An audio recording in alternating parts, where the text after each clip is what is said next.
Assalamualaikum warahmatullahi wabarakatuh. Kami semua dari kelompok Abu Bakar insyaallah taala akan mempersembahkan hikayat Islami yang dengan berjudul tema Ashabul Kahfi. Namun sebelumnya kita perkenalkan pada pemeran kali ini. Saya Burhan Muzakir sebagai moderator. Saya Keker sebagai prajurit. Saya Muhammad sebagai prajurit. Saya Raka sebagai rakyat. Saya Alfian sebagai rakyat. Saya Jabar sebagai pemuda. Saya Barkat sebagai tujuh pemuda. Saya Muhammad Jamil Najib Al-Munawar sebagai Raja Dikyanus. Saya Misbah sebagai Raja Baik. Saya Aule sebagai tukang dagang. Saya Farhadi sebagai rakyat. Saya Iwan sebagai tujuh pemuda Ashabul Kahfi. Saya Rafi sebagai tujuh pemuda. Saya Ikal sebagai tujuh pemuda. Saya Epul sebagai tujuh pemuda. Saya Agus sebagai rakyat. Saya Dimas sebagai pemuda Pancasila. Pemuda Ashabul Kahfi. Dan ini lihat dia, pemuda Ashabul Kahfi.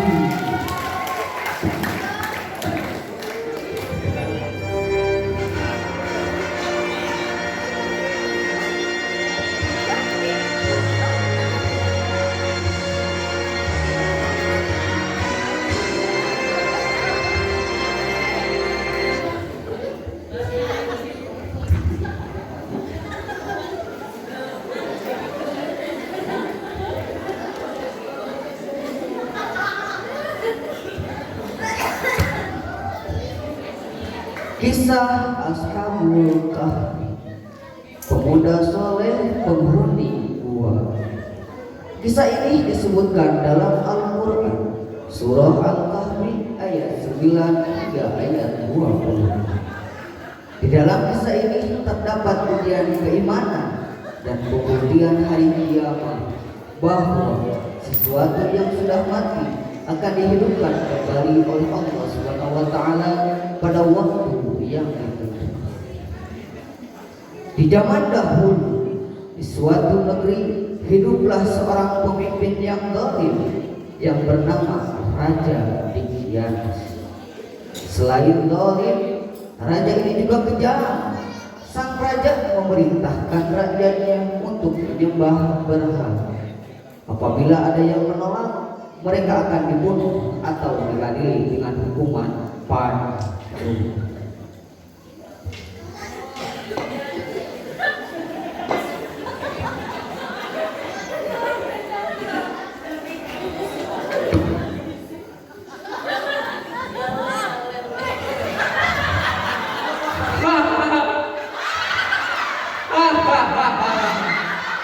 Hei rakyat kuring marentahkeun kabeh supaya nyembah kana pategong dewa dewi anu mana dewa dewi eta bakal nyalametkeun ka arurang kabeh.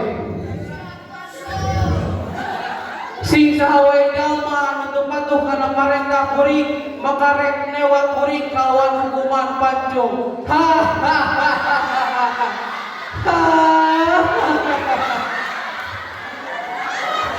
Hidup Raja Dikyanus! Hidup! Hidup!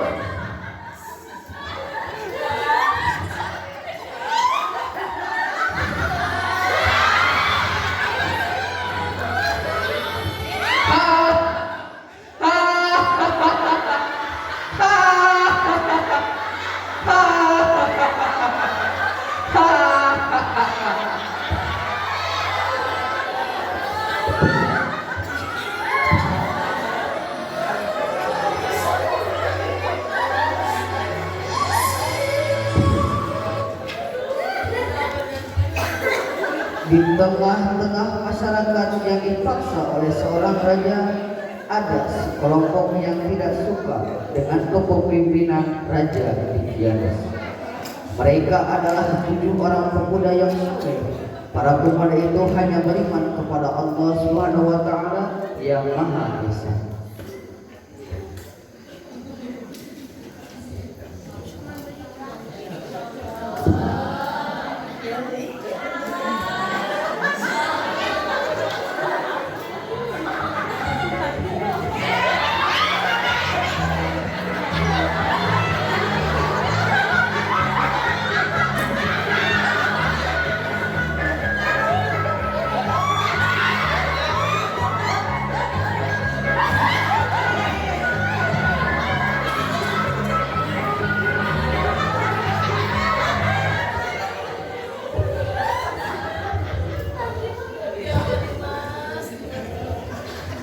Dah, orang mah Mister keluar di kerajaan teh komoditita di bawah patekong marehana nama. Orang Islami keur mamaksa nya kasawajan mah turut ka manehanana dibunuh. Kumaha dak? Namun harus cepatan saja bikin tenang ibadah di Gusti Allah. Cici, maksud ente ini dia. Nah, itu ide yang bagus, saudara-saudaraku. Nah, sekarang setuju bisa.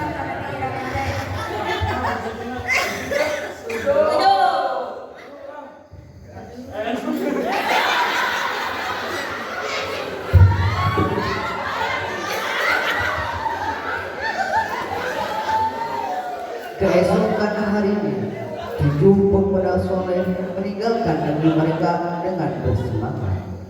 Para pemuda ini yakin bahwa keputusan meninggalkan adalah petunjuk dari Allah Subhanahu wa taala agar selamat dari kezaliman sang raja. Bersama mereka ada seekor anjing yang mengikuti selama perjalanan.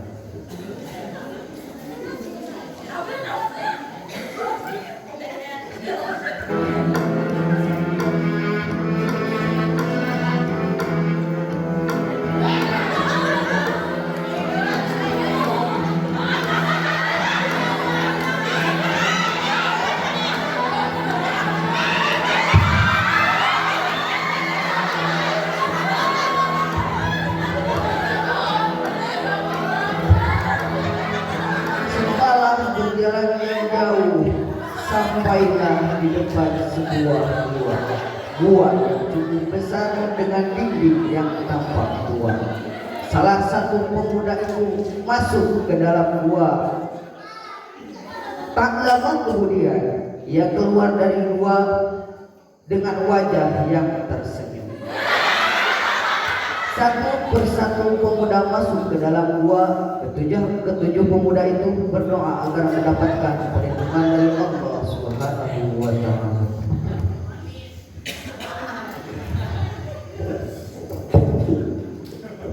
Bismillahirrahmanirrahim. Angkat tanganna. Bismillahirrahmanirrahim. Silakan. Bismillahirrahmanirrahim. Bismillahirrahmanirrahim. Wa bismika amin.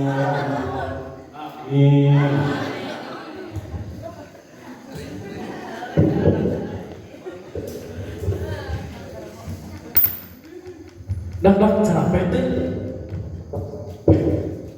Kumaha saja nak? Capek, bos, guys. Guys, saya juga mau istirahat dulu, Bang Sare.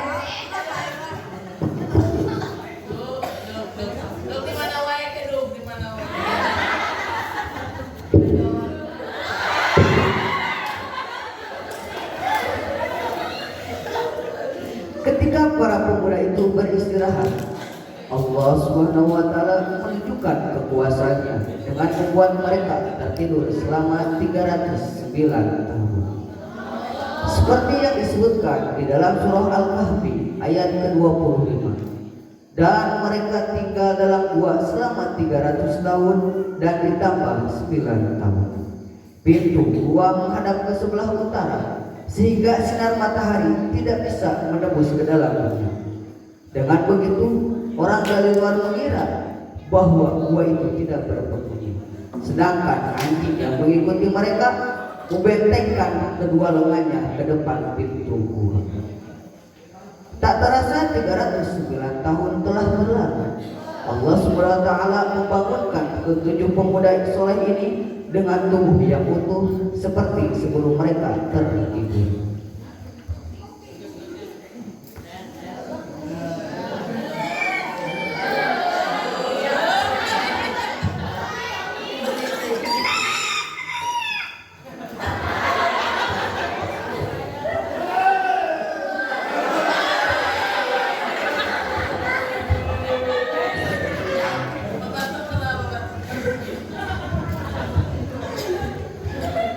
Eta maneh geuleuh cileuk.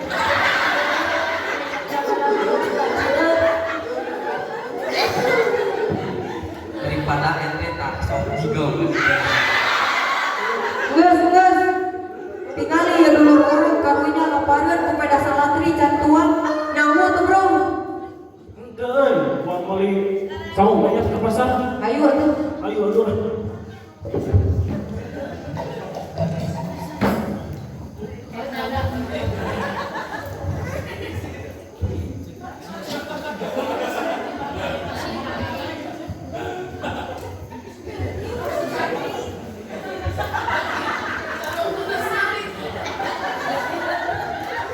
Ketika sampai di daerah permukiman penduduk, mereka mulai merasakan hal yang aneh, bangunan, pakaian yang dikenakan oleh orang-orang yang asing. Akhirnya sampailah kedua pemuda itu di sebuah pasar. Assalamualaikum. Meser. Waalaikumsalam. Aya priyogi naon? Bang, aya roti teh sareng susuna. Kela urang pireuheurang ya.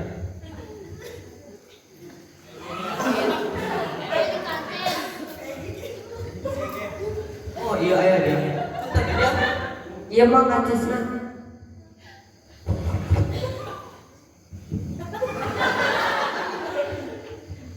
Kelaja. Iya artis zaman iraha aja. Mana eta ajis tahun sabaraha? Iya masih gaan tos beratus-ratus tahun ya.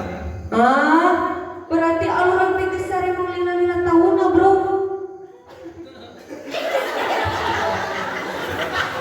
Penjual gado makin bingung mendengar percakapan pembelinya. Tanpa sadar, tingkah mereka menjadi sorotan orang-orang di pasar. Ketika sadar menjadi pusat perhatian, kedua pemuda itu bergegas meninggalkan sebuah pasar. Saha eta pemuda teh tukang ngadu. Duka sim kuring gitu terang.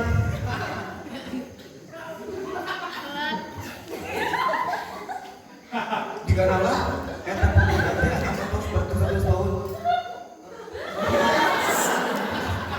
Dia tinggal kan. Hah? Asa teu mungkin tina bener oge bisa hirup di gayana. Baha, lamun urang laporkeun we eta pemuda ka raja. Ayo, let's go. Setelah beberapa abad yang berlalu, negeri yang dulunya dipimpin oleh raja yang zalim berganti dengan raja yang baru yang bernama Raja Abdul Rahman. Raja yang sekarang adalah raja yang adil. Salah seorang penduduk penjual gandum menghadap raja untuk melaporkan kejadian di pasar. Kemudian sang raja menyuruh pengawalnya menelusuri kepergian pemuda asing sesampai di gua. Sesampai di gua, pengawal melihat ketujuh pemuda itu sudah meninggal dunia. Kemudian para pengawal kembali ke negeri mereka untuk melaporkan kepada sang raja.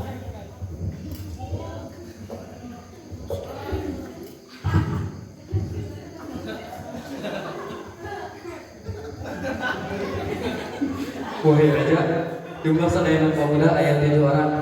Ngan pas kami dari itu eta 7 orang tos marawat sadaya.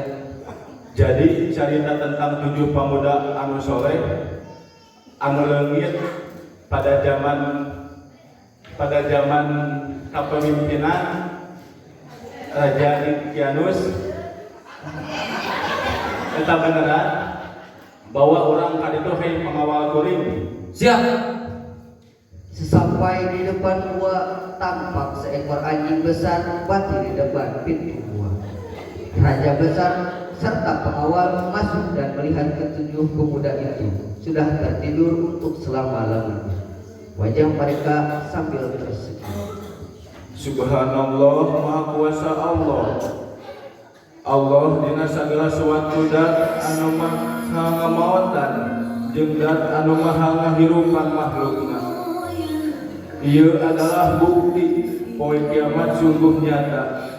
Hapunten abdi ya Allah anu sempat mempercayai ayana ieu poe kiamat. Saestuna kami adalah jami-jami anu dolim. Astagfirullahaladzim.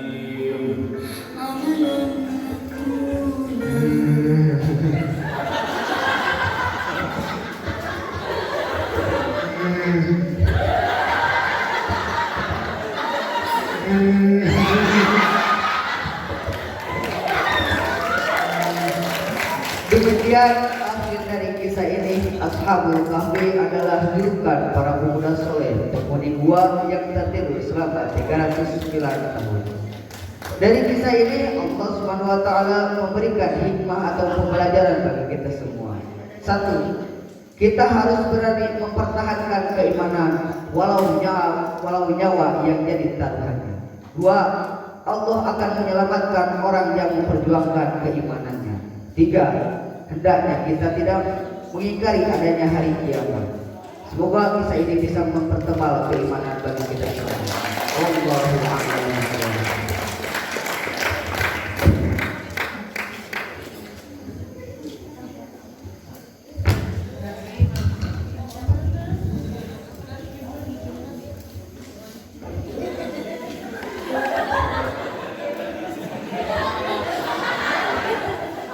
Sekian yang kami sampaikan, mohon maaf dari sebuah kesalahannya.